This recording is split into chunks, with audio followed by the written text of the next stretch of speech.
ثم جعلناك على شريعة من الأمر فاتبعها ولا تتبع أهواء الذين لا يعلمون. Ustadz mau bertanya, ada teman yang jarang haid. Biiznillah, minum herbal dia mulai haid lagi. Hanya saja ketika haid, kadang berhenti 2-3 hari, habis itu haid lagi. Nanti berhenti lagi beberapa hari dan kemudian haid lagi. Pertanyaannya, apakah setelah hari itu masih dihitung masa haid atau dia bisa sholat, Ustadz? Haidnya mulai 29 bulan sampai 11. Haidnya mulai 29 bulan 11 sampai kemarin.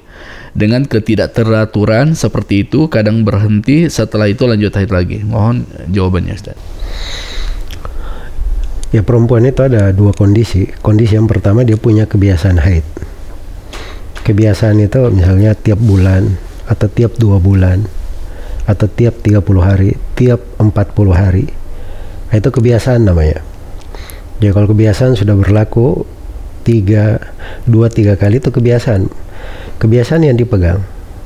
Kapan darah keluar di kebiasaan haidnya, maka dihitung darah haid. Kalau misalnya keluar darah di luar kebiasaannya, itu dihitung darah rusak, dihitung darah kotor, tidak dihitung sebagai darah haid. Iya, itu satu kondisi. Kondisi yang lain, ada perempuan yang haidnya itu tidak menentu, bisa berubah-ubah, bisa berpindah tempat.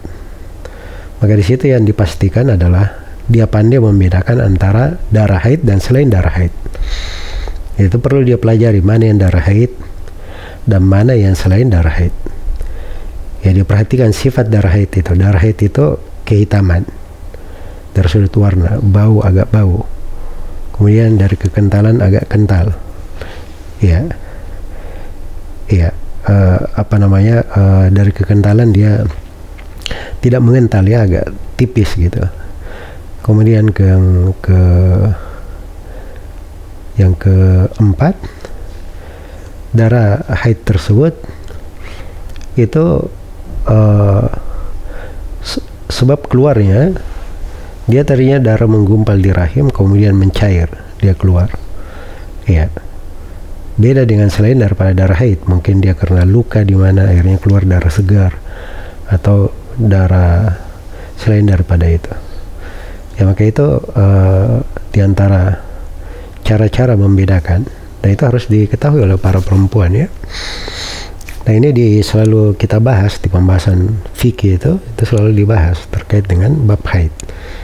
Jadi para perempuan itu dia ada satu kewajiban untuk mempelajari fikih tentang haid dan nifas. Dan itu ada pembahasannya di buku-buku fikih.